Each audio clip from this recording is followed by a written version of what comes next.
לפני שנים רבות היה ילד חרה שקראו לו שמעון, שהיה מאוד שובב בבית הספר. הוא היה עושה צרות סדרתי, לא מכין שיעורי בית, מתחצף למורים, היה מרביץ לתלמידים. בקיצור, לא שמע לאף אחד, ולא הייתה כל דרך להובילו לדרך הישר. יום אחד, אחת המורות ששמה רונית מאוד כעסה עליו, והתפרצה עליו מול כל הילדים כשהיא אומרת לו, אפס מאופס, לעולם לא יצא ממך כל דבר חיובי.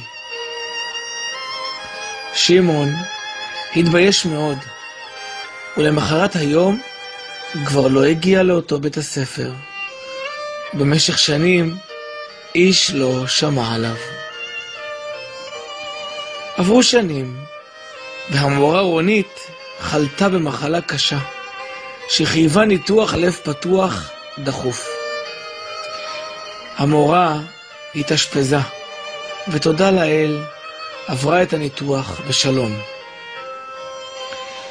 כשהייתה בחדר ההתאוששות,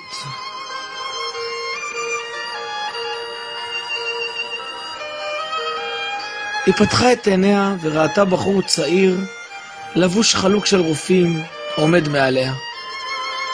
המורה רונית רצתה לומר תודה לרופא הצעיר אשר ניתח אותה והציל את חייה, אך הייתה מטושטשת מחומרי ההרדמה. היא ניסתה להרים את ראשה ולמלמל תודה, אך הרגישה לאט לאט כי אין לה אוויר לנשום. ניסתה לסמן משהו בידיים, התחילה להכחיל, הפסיקה לנשום ומתה במקום. הרופא, אשר עמד וחזה באירוע אשר קרה תוך שניות בודדות, הסתובב אחורה כדי לראות מה החולה ניסתה לסמן, וראה את שמעון המנקה הטבע של בית חולים ניתק את המכשיר של החמצן בשביל להטעין את האייפון. מה חשבת, ששמעון החרה נהיה רופא?